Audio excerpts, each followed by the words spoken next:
Entonces, la gestión de seguridad y salud ocupacional básicamente consiste en que se tienen que generar controles y riesgos que pueden causar accidentes en una empresa.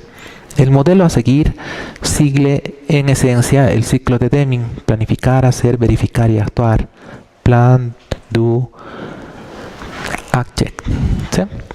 Entonces, en la planificación lo que se realiza es, uno tiene que identificar qué peligros existen en la empresa y evaluar los riesgos que hay en una empresa. En la parte de hacer, se tiene que implementar medidas de control respecto a los peligros que has identificado. Identificas 5 peligros, para esos 5 peligros vas a tener que hacer medidas de control. Tal vez más de una para cada caso. Y capacitar además al respecto, hacer planes de capacitación, y también estas medidas de control y las normas tienen que estar comunicadas al personal. Se tiene que, en una siguiente instancia, verificar que estas medidas de control se apliquen, y se tiene que verificar el efecto que tienen y el grado en el que tienen efecto. En caso de que han tenido el efecto esperado, son métricas. Una métrica tiene un umbral o una línea base que tiene que alcanzar. En el caso de que ha sido así, está todo bien, verde, ¿no? En el caso de que puede ser también por rangos, ¿no? Puedes definir de tal a tal rango es aceptable, de tal a tal rango esto hay que revisarlo, ¿sí? Y también podrías decir, si la métrica cae, el resultado, en un rango bajo, pues entonces tengo que revisarlo, ¿sí? Y ahí es donde entra la fase de verificación. En la fase de verificación se tiene que cuidar que se apliquen las medidas y su efecto, ¿verdad? Finalmente, la gerencia tiene que estar comprometida a actuar, analizando y conociendo estos resultados. Tienen que crear una opción de mejora en los casos donde no se está cumpliendo el umbral esperado de la métrica diseñada. Esa métrica obviamente puede variar y puede ser de diferente naturaleza. Puede ser una fórmula, puede ser simplemente un número o una frecuencia de algo, o simplemente puede ser la opinión de las personas, incluso, ¿no? Si están conformes o no. Puede ser desde algo específico como una fórmula hasta algo tan abstracto como simplemente la opinión. Las OSHAs son normas internacionales, en este caso la 18001-2007, que te dicen, en realidad son normas mundialmente aceptadas, es algo genérico. Cada país puede tener sus propias normas. De acuerdo a que cada país tenía sus normas, pues han creado estas OSHAs que son internacionales. Y te plantea que hay 6 requisitos: los requisitos generales, las políticas de salud y seguridad ocupacional, planificar, implementar y operar, verificar y la revisión por la dirección, que simplemente entra a un grado de especificidad un poquito más de lo que se había manifestado antes, en la anterior diapositiva, en el ciclo de mejora continua. Estas OSHAs ya han cambiado. Para febrero de este año hay otra norma que ha entrado en vigencia, pero no tiene mucha variación, igual sigue el ciclo de mejora. Básicamente, en la etapa de las políticas se tiene que definir, son las políticas de la empresa que se definen para la seguridad de salud ocupacional. En la planificación se planifican los riesgos, se evalúan y se determinan ciertos controles. Los requisitos legales que se tienen que cumplir, que es muy importante en las OSHAs, en realidad para la OSHA es lo primero que tienes que cumplir, son los requisitos legales y luego las normas de la empresa, porque una ley se cumple, no se objeta. Objetivos y programas, luego la implementación y operación, donde se ve los recursos, las funciones, la responsabilidad laboral y la autoridad. Un ejemplo que se puede manejar pueden ser, por ejemplo, los encargados de los planes, o los encargados de los controles, o los encargados de las auditorías. El entrenamiento, concientización y competencia, comunicación, participación y consulta, todo esto tiene que estar comunicado, documentado. Tiene que existir un control de versiones sobre los documentos. Cada que se cambia algo tiene que ser comunicado, ¿sí? Ya nos da una idea de que si voy a crear una nueva norma y va a aplicar a un departamento, tu sistema, ¿qué va a tener que hacer? una notificación por correo a ese grupo de personas, por ejemplo, ¿verdad? Control de las operaciones, preparación y respuesta ante emergencias, que generalmente es manejada por lo que se llaman los brigadistas. El brigadista es el encargado de dar respuesta ante incendios, ante, puede ser terremotos, ante emergencias, como dice su nombre. En la verificación está el monitoreo y la medición de desempeño, evaluación, cumplimiento legal, investigación de los incidentes, que son generalmente formularios grandes donde se especifica quién ha sido la persona que ha sufrido el accidente, dónde ha sufrido, si ha sido por simplemente porque la persona no siguió una política de seguridad. Se determina el efecto que ha tenido, el daño que ha causado, los días de impedimento, todo eso.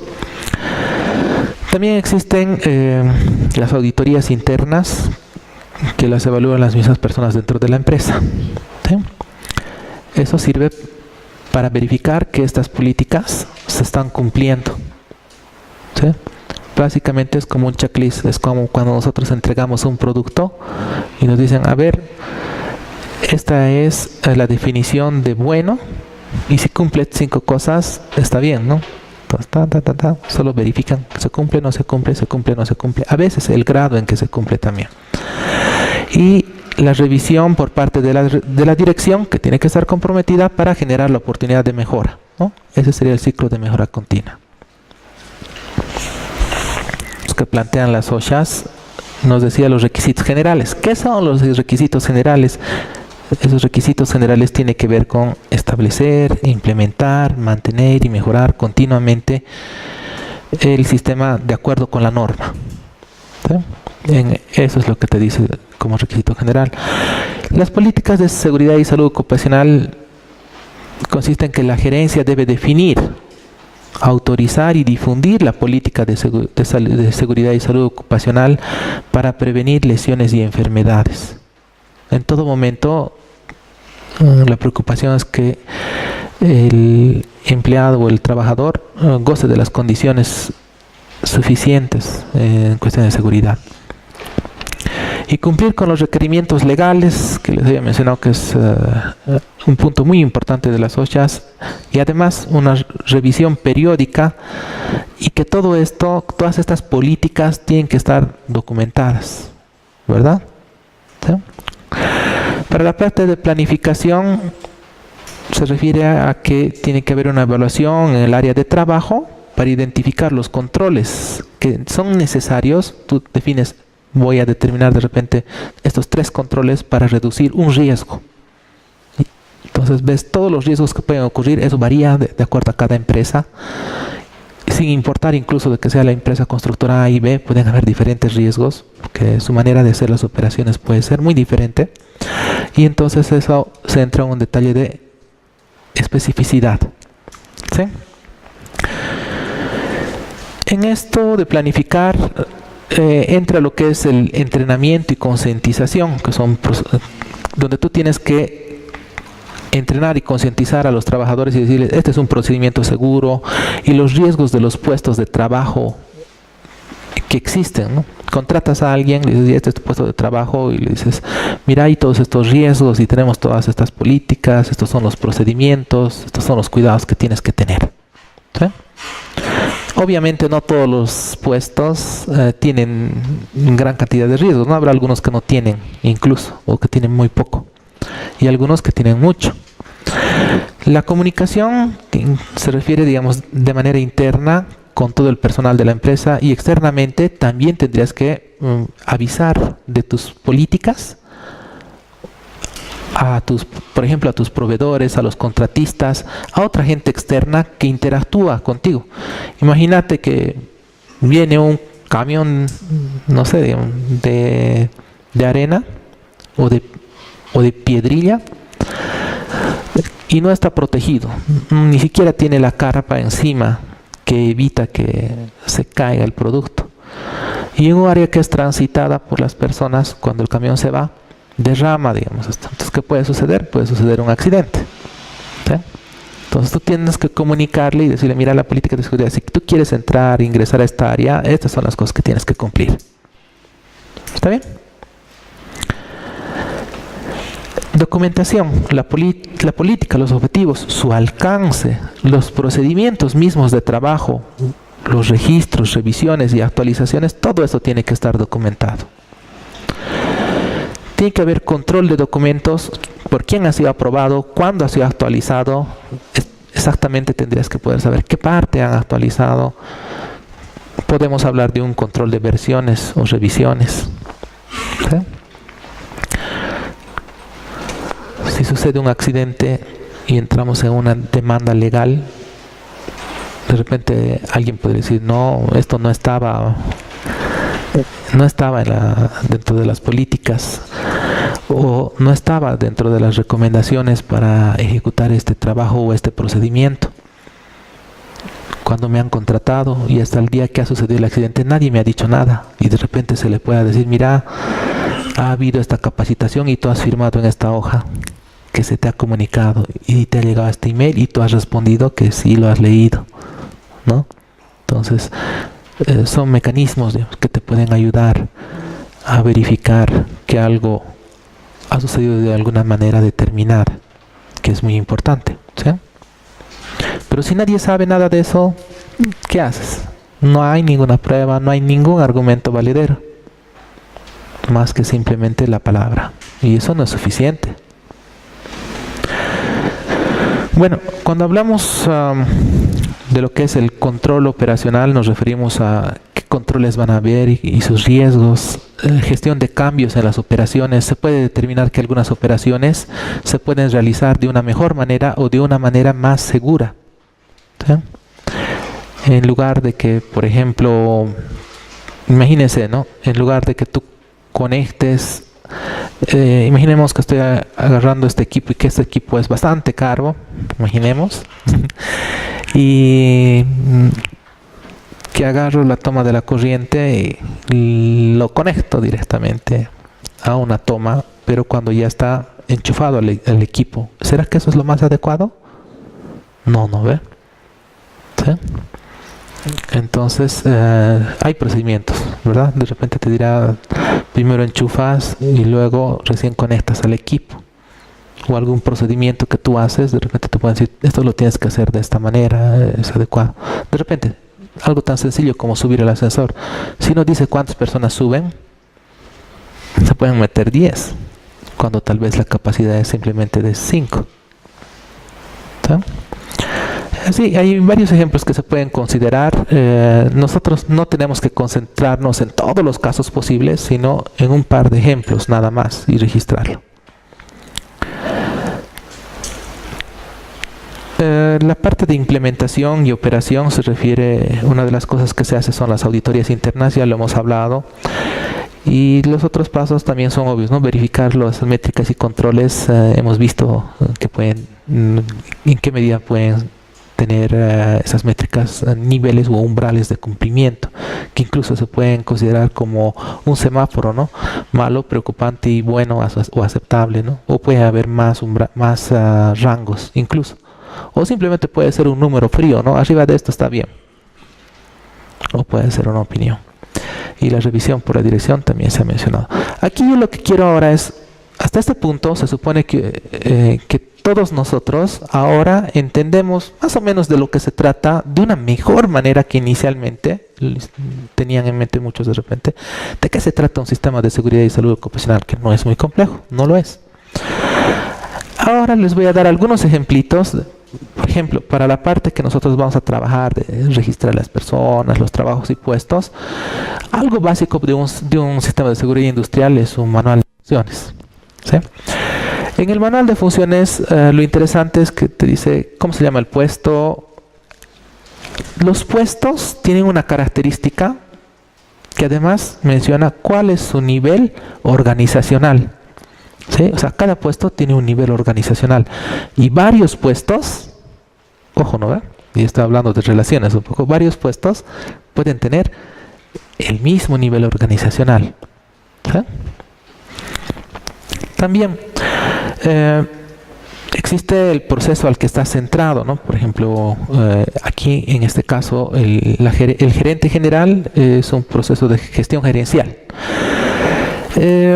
Algunos detalles tal vez no van a ser muy útiles, pero habría que identificar los atributos más importantes. No es preciso que lo que ustedes vayan a implementar después o los requerimientos que vayan a sacar sean de todito lo que dice aquí, sino lo más relevante.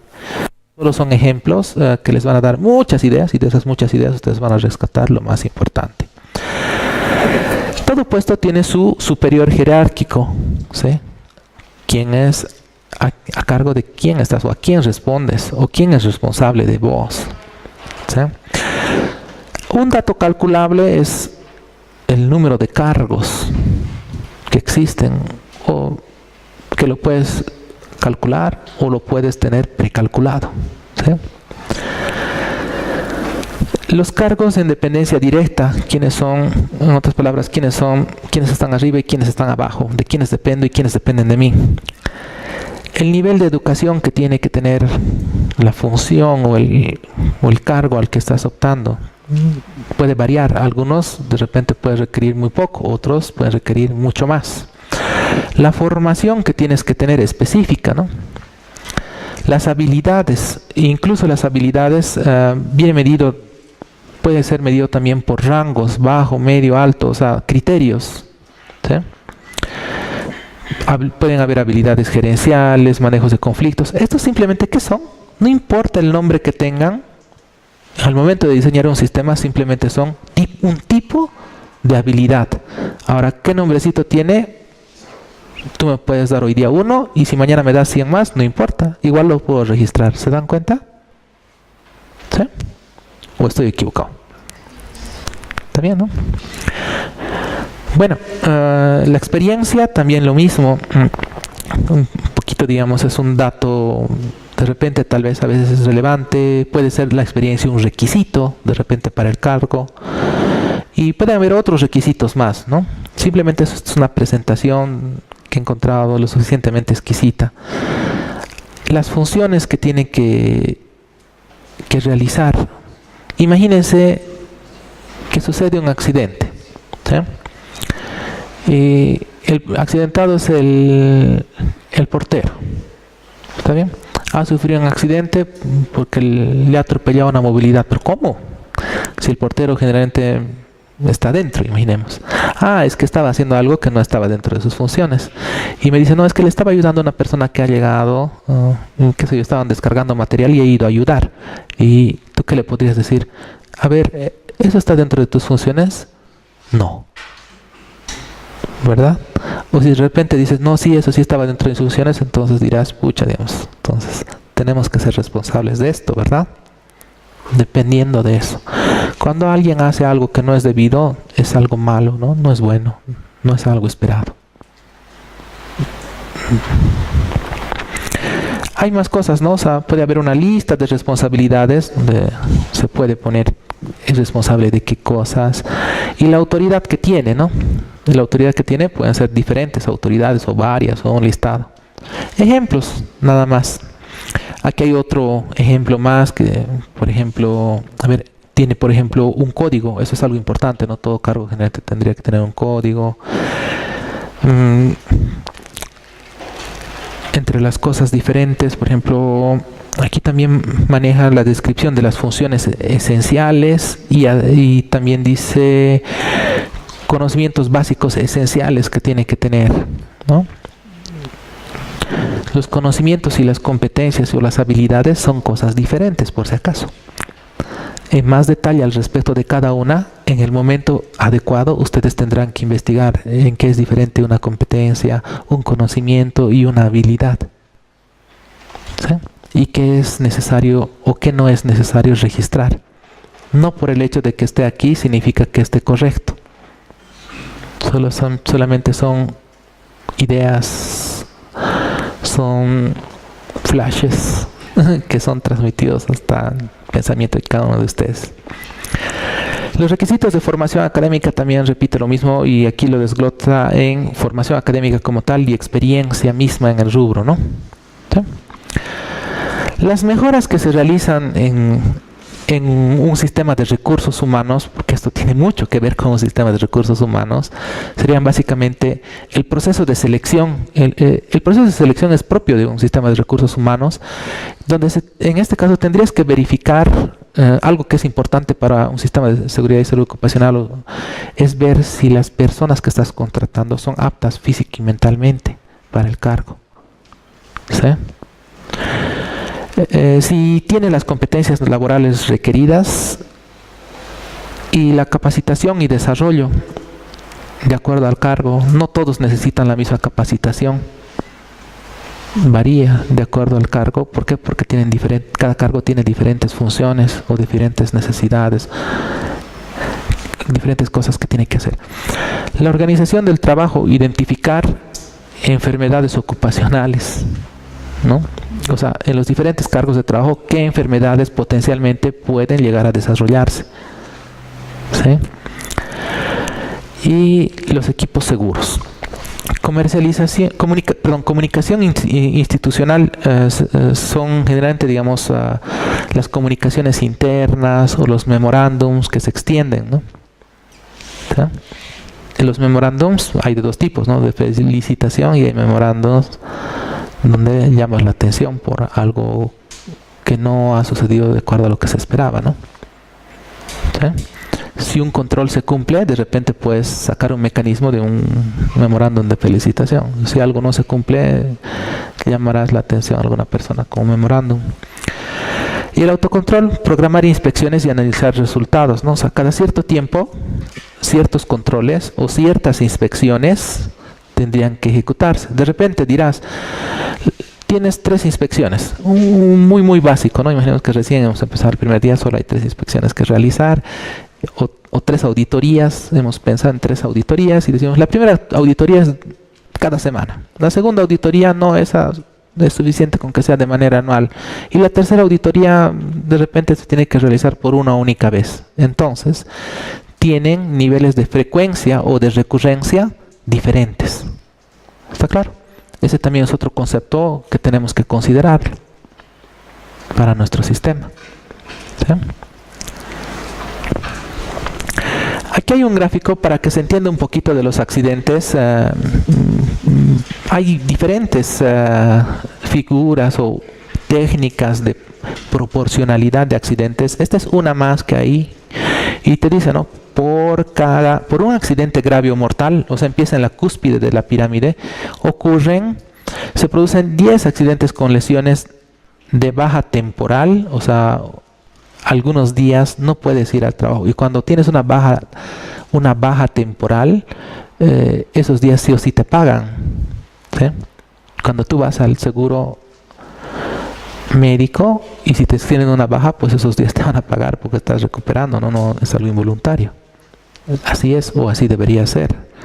Si no es así, algo anda mal. También se refiere, te dice, ¿no?, que esos accidentes son con baja temporal o con cura de botiquín, o sea, te han aplicado algún medicamento, algunos primeros auxilios básicos de repente, o con o sin daños materiales, y 30 accidentes con daños materiales, con lesión o sin lesión, y 600 incidentes, se dice, ¿no?, es decir, casos de riesgo en los que no se ha producido lesión ni daño, pero ha habido el incidente. ¿Sí? Son ideas, hay diferentes proporcionalidades, y obviamente de acuerdo a la naturaleza del trabajo de la empresa, esto va a cambiar, ¿no? Esto simplemente es una idea nada más, ¿no? Que nos dice, o sea, ¿qué es aquí lo importante? Lo importante es entender, reconocer y ser conscientes que en todas las empresas, algo tal vez que no estaba muy claro al principio, en todas las empresas existen accidentes o incidentes laborales que pueden tener desde un nivel de lesión grave o mortal, puede suceder, hasta un nivel de lesión sin daño, ¿no? Hay muchos ejemplos, sé de algunos casos en la industria de software de personas que en alguna medida han sido afectadas. Y seguramente ustedes también conocen, ¿no? Entonces no quiero tampoco ahondar en ese tema, pero ahí, si nos ponemos a reflexionar, se da en todas las industrias, en todas las empresas. Por eso es tan importante el sistema que estamos haciendo, porque aplica a todo. En realidad todas las empresas deberían tenerlo. Para empezar, para cumplir con la Ley General del Trabajo. Gracias. Para que haya un accidente, tiene que haber una causa que lo origina. Y esa causa se puede catalogar en 3 partes. Esa causa puede ser por falta de control, puede ser una causa básica o una causa inmediata. Lo catalogan en esos 3 grupos. Esas causas, ¿qué es lo que originan el accidente como tal? Que sería el acontecimiento. ¿Y ese acontecimiento en qué desencadena? Desencadena en una consecuencia o en una pérdida de algún tipo. Así de sencillo. Causa, el mismo acontecimiento que es el accidente, y la pérdida o la consecuencia. Cuando hablamos de causas, por ejemplo, de las causas inmediatas, ¿a qué nos referimos? Entre las causas inmediatas podemos mencionar que son, por ejemplo, todas las condiciones inseguras, ¿no? Por ejemplo, podríamos hablar de los espacios físicos peligrosos. ¿Sí? Actos inseguros, cuando no se cumple un procedimiento de seguridad. O sea, cada vez que tú no estás cumpliendo una política de seguridad o un procedimiento de seguridad, eso se considera como un acto inseguro. Causas básicas. Entre las causas básicas hay 2 grupos, ¿no? Los factores personales y los factores de trabajo. Entre los factores personales mismos podemos mencionar cosas como la capacidad física y mental, la fatiga, el cansancio y la falta de motivación, la falta de conocimiento del puesto de trabajo, que pueden llevar a que ocurra algún acontecimiento no deseado, ¿no? Algún infortunio. Los factores de trabajo. Los factores de trabajo se pueden decir que son las normas y los estándares de trabajo inadecuados. Normas y estándares inadecuados. Mantenimiento ineficiente, hablando de lo que es mismo maquinarias, por ejemplo.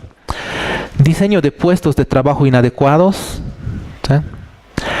Materiales de trabajo defectuosos. A veces pasa que hacen copy-paste, ¿no? De puestos de trabajo de una empresa, piensan que va a funcionar en otra y no es así. Tiene que ser un análisis específico, diferente, enfocado en lo que va a producir la empresa misma. A eso puede ayudar. Otra cosa que puede ayudar a eso también sería el lienzo del negocio, ¿verdad? Entender qué puestos son necesarios. Podría ser, digamos, un caso de uso más.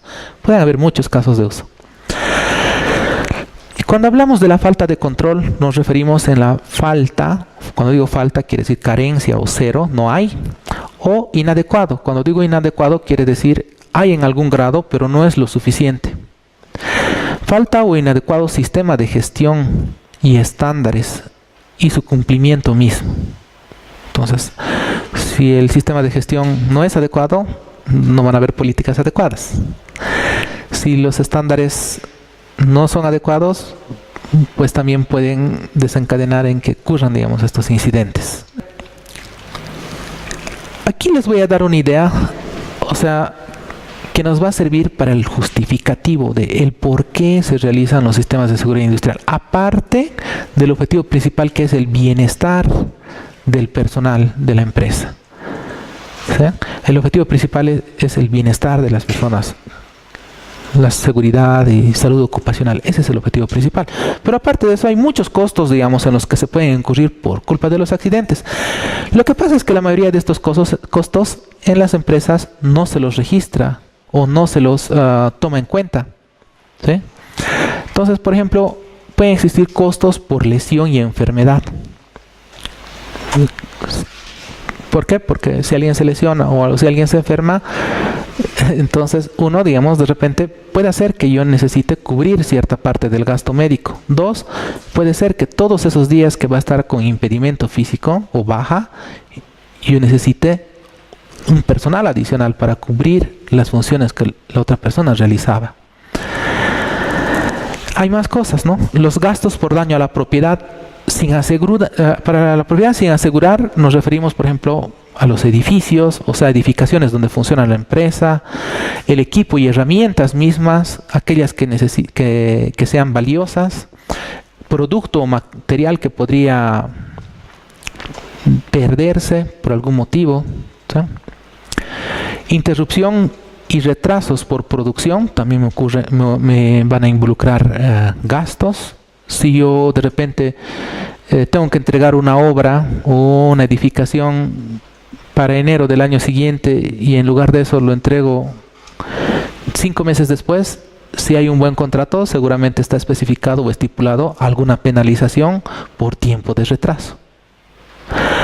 La industria del software no es una excepción a eso. También existen ese tipo de penalizaciones.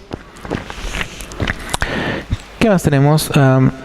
Tenemos los gastos legales en los que podemos incurrir. Si me meten una demanda laboral por un incidente o accidente, el cual no ha sido correctamente considerado por la empresa, ¿qué va a pasar? Voy a incurrir en gastos legales, pérdida de tiempo, y voy a tener que pagar a mis abogados para que se hagan cargo, ¿no? ¿Sí? Además que las consecuencias legales tienen diferentes tipos, ¿no? Hay algunas que se subsanan de manera económica de repente, pero hay otras que no son subsanadas de manera económica, sino directamente son penales, ¿no? O sea, con cárcel. Hay que tener mucho cuidado con eso. Otros gastos en los cuales se incurren son los gastos de equipo y provisiones de emergencia. Si yo voy a necesitar poner un equipo de emergencia para que se termine un producto, ¿qué va a pasar? El presupuesto inicial va a cambiar. Voy a necesitar gastar más plata. También existen los otros costos sin asegurar, que no son daños a la propiedad, también sin asegurar, como el tiempo de investigación. Imagínense que se ha investigado algo y que la máquina donde estaba por algún motivo le ha entrado un virus. El más común que nos ha afectado este tiempo, el ransomware, ¿verdad? Ha afectado a muchas empresas. Conozco un par donde les ha afectado y les ha causado un tiempo de investigación muerto. Tiempo y salarios pagados por pérdidas de tiempo. Costos de contratar y preparar personal de reemplazo. Por más de que tú digas, qué sé yo, imagínense que por mala suerte todo un equipo de trabajo se ha enfermado de alguna enfermedad viral y que han caído muchos. ¿Qué va a pasar? Digamos, contrato otras personas para poder cumplir el tiempo, ¿sí? Pero esas personas van a empezar a producir inmediatamente. No, necesitan capacitación y después de un mes al menos, recién van a empezar a aportar de manera efectiva. Incluso hay algunas personas que toman un parámetro de 3 meses, ¿no? Y tiene sentido lógico porque son los 3 meses que laboralmente la ley te dice, ¿no? Después de esos 3 meses pues ya es un trabajador de planta ya oficial, ¿no? Ya no hay vuelta atrás. Entonces son esos tipos de gastos. También tenemos los costos o gastos por sobretiempo, los tiempos extra de supervisión. Todas las personas o gente extra que tú vas a contratar, tienes que estar sobre ellos. Y ese tiempo, alguien se tiene que hacer cargo. Y ese tiempo también es valioso para la supervisión. El tiempo de trámites administrativos en los que se incurren, menor producción del trabajador lesionado, ¿sí? Si a alguien le has puesto una ventiladora justo que le da delante de él, se va a enfermar, ¿no? Y si se va a resfriar, ¿va a producir lo mismo? No. ¿Sí? Son ejemplos.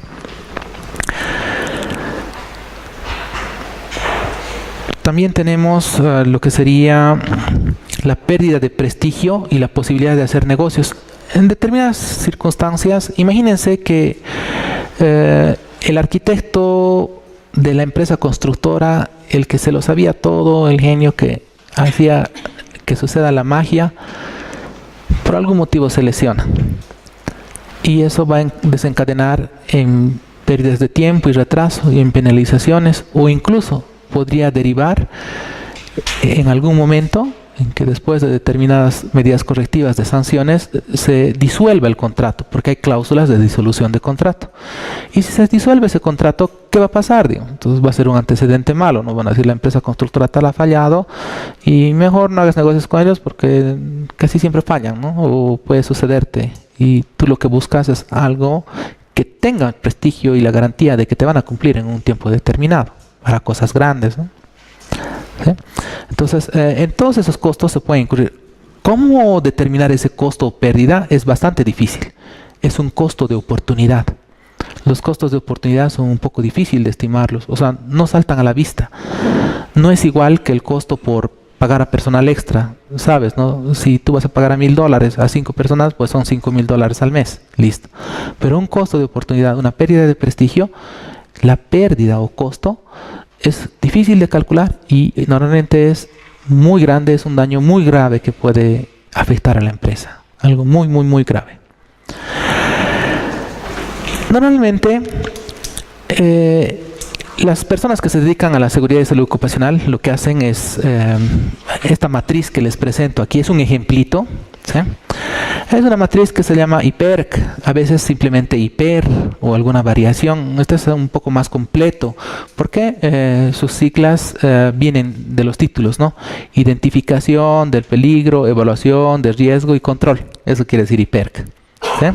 Entonces, cuando tú vas a hacer todas esas cosas, tendrías que, para los diferentes puestos de trabajo, cuando se empieza a elaborar un plan de seguridad y salud ocupacional, se hace esta matriz y para cada puesto de trabajo vas, visitas y observas, ¿no?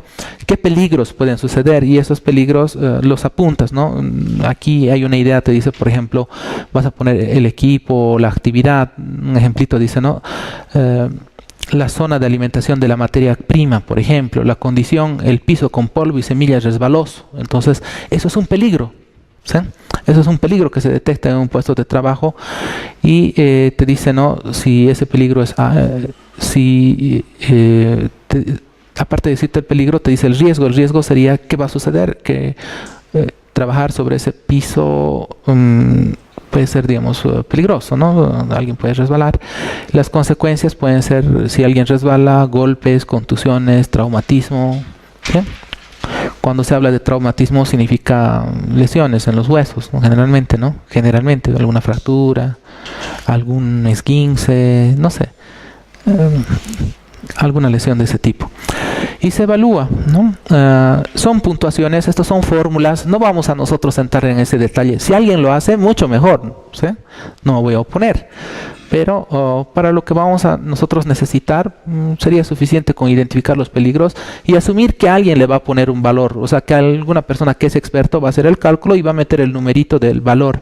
Ese valor se calcula con una fórmula que toma estas constantes CPE. No quiero entrar en detalle de eso. ¿Por qué? Porque es algo que se puede implementar en cualquier momento si quieres entrar a nivel de especificidad. ¿Está bien?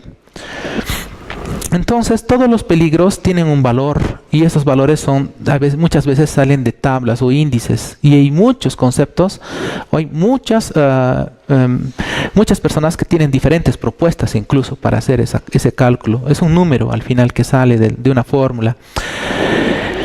Y lo vas categorizando, ¿no? El riesgo tipo A, tipo B, tipo C.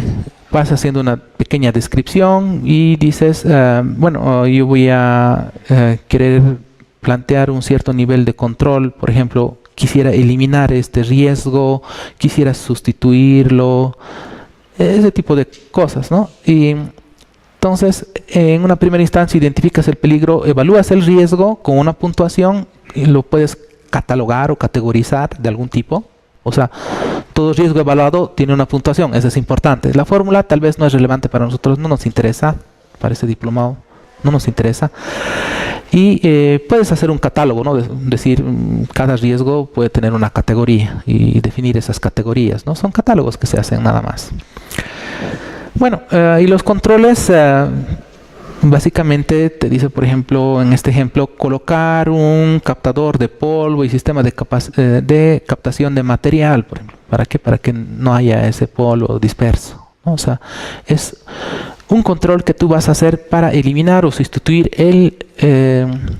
esa condición que te genera el peligro, ¿sí? Eliminarlo, sustituirlo, mitigarlo. Eso va a estar sujeto generalmente a una administración. Por ejemplo, aquí hay un ejemplito que dice colocar barandas y pasadizos adecuados. Eso es en el peligro que en la parte superior de una torre de recepción de materia prima el pasadizo es estrecho, el tránsito es dificultoso. Entonces están viendo, digamos, un mecanismo, digamos, ¿no?, para poder eliminar ese riesgo, ese peligro, ¿sí? Y dicen que la administración se tiene que encargar de señalizar y elaborar un procedimiento de trabajo. Eso es lo que tiene que hacer la administración. O sea, el que se va a encargar del control, hay un encargado de los controles. Y las inspecciones, ¿no?, que se van a realizar. Aquí arriba, por ejemplo, decía un procedimiento de orden y limpieza. Eso es lo que se va a hacer.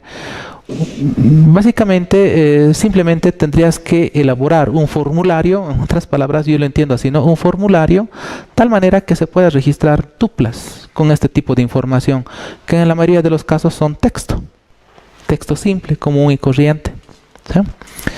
En algunos casos el valor, la fórmula, no vamos a entrar en ningún detalle, y algunas categorías para los riesgos y nada más. Esto es lo primero que se hace en una empresa cuando se quiere implantar una política de seguridad y salud ocupacional. Ahora, los programas de seguridad y salud ocupacional, básicamente un programa tiene que tener un objetivo, ¿sí? Por ejemplo, aquí en el ejemplito que he buscado dice reducir los incidentes, ¿sí? El indicador, que es parte de la métrica, te dice que es el índice de la frecuencia, o sea, cuán frecuentemente pasa en un determinado periodo de tiempo. Eso me va a dar una línea base, un umbral en el cual yo voy a poder decir si se ha cumplido el objetivo o no. O sea, eso es parte de lo que es una métrica. La meta también va unida a lo que es una métrica. Una métrica tiene que ver con la medida, la unidad y el umbral. Esas tres cosas ahí cuando se habla de una métrica, ¿sí? Y las métricas lo conocemos nosotros a la perfección, ¿sí? Cuando hacemos evaluación de riesgo en los sistemas de software, también planteamos métricas. Entonces, esta parte se podría decir que nosotros tenemos ventajas sobre otras profesiones, ¿sí? Porque es algo que normalmente debería hacerse o en algún momento debería realizarlo. Entonces, se plantean actividades, por ejemplo, que dice capacitar el equipo en la metodología IPER, ¿sí?, e investigación de accidentes. Se va a designar un responsable que va a ser un analista, y la meta es que esa capacitación se realice al 100%. Para realizar esa actividad hay recursos, ¿sí? Esos recursos, de nuevo, son listados de cosas o condiciones que se necesita. ¿Para qué? Para que cuando este programa o plan se quiera realizar en una siguiente oportunidad, ya se sepa qué actividades se tiene que realizar, qué materiales son necesarios y sea más fácil, digamos, replicarlo. Los costos que involucran a estos materiales y el plazo de tiempo en el que se lo va a llevar a cabo. Entonces, todos estos costos de los recursos te dan una idea del presupuesto para un programa. Entonces, ¿qué sería interesante? En alguna medida sería interesante si alguien hace un pequeño formulario donde se vayan escribiendo el plan, ciertas tuplas o entradas, ¿sí? Un listado donde se van poniendo actividades, básicamente con los recursos, que simplemente es casi texto, ¿sí? Y el costo, ¿no?, que se va introduciendo también, y al final simplemente te agarras y haces una suma de los costos y dices, ya el presupuesto para este programa es tanto. Nada más. ¿Qué más se hace en el mundo de seguridad y salud industrial? La investigación de accidentes. Este gráfico entiendo que no se nota muy bien. He preferido presentarlo así, complejo, que no se entienda, para que ustedes entiendan que son muchas cosas las que se puede poner en un formulario de investigación de accidentes. Eso es harto. No solamente es lo que habíamos pensado inicialmente de a quién le ha pasado, cuándo le ha pasado y qué ha sido la consecuencia. No es así de sencillo. Aquí hay muchas ideas que ustedes pueden tomar. Por ejemplo, aquí dicen, ¿no?, los datos del accidentado, su nombre, su puesto, quién es su supervisor, ¿no?, para cortarle la cabeza, qué edad tiene, el tiempo en la función, ¿no?, cosas que te permiten después de repente a la directiva hacer un análisis, ¿no?, y decir, a ver, cuáles son los accidentes fatales que han ocurrido. Esta persona tenía la experiencia necesaria para el cargo, el tiempo en la función es tanto, no tenía, ¿sí?, en años, meses. Los datos del accidente mismo, por ejemplo, la fecha del reporte, cuándo ha sucedido, la hora del accidente es importante también, ¿no? ¿Sí? Bueno, entre otras cosas, el turno del trabajo día, mañana, tarde, noche. ¿Quién es el CEO el que lo ha reportado? ¿En qué equipo ha sucedido? ¿En qué área ha sucedido? O sea, es importante identificar porque tú tienes que poder determinar, sacar un reporte de cuántos accidentes han sucedido por área de repente, ¿sí? O cuántos accidentes de tipo con pérdida humana han sucedido por área. Idealmente tendría que ser 0, ¿no? O cuántos accidentes con lesión, o cuántos accidentes con baja médica han sucedido por área, para que tú analices y digas, ya, digamos, en esta empresa constructora, en tal área es donde yo tengo que implementar más políticas de seguridad, implementar más controles, ¿sí? Para eso sirve un formulario de incidentes. Todos estos datos son útiles. Ahora, ¿nosotros vamos a llegar a ese nivel de decidir, de hacer un análisis sobre esto? No. Solo es un registro simple. No vamos a hacer gestión, no va a pasar. A lo mucho, lo más complejo que vamos a realizar es un par de reportes, nada más, ¿sí? Pero yo prefiero darles a ustedes un abanico de ideas amplio, información lo más completa posible para el tiempo que tenemos, entiéndase, ¿sí? Cosa de que ustedes tengan harto de dónde escoger. Bastantes ideas que puedan elegir y plasmarlo en su perfil y en los documentos de requerimientos o al armar el modelo de la base de datos inicial o preliminar que vamos a nosotros tener. Bueno, aquí está la actividad planificada que tendrían que realizar, que sería, de nuevo tienen que hacer el lienzo de negocio tomando en cuenta todo lo que ahora han aprendido acerca de seguridad y salud ocupacional, de todo lo que les he conversado. El material ya lo tienen a disposición y tendrían que enriquecer un poquitito ese lienzo, ¿no? O sea, pensando en toda esta perspectiva, desmenuzar esas actividades, como les he dicho, ¿no? Construir una casa no solo es construir, sino tiene actividades de seguramente excavación, tiene actividades mínimamente, digamos, de tendido eléctrico, tendido de tuberías. ¿Qué más tiene, digamos? Armado de, no sé, digamos, de las zapatas, de las columnas, qué sé yo, digamos, ¿no? Equipos para mezclar el material, para manipularlo, guinches. Hay equipos de transporte, ¿no? Todas esas cosas.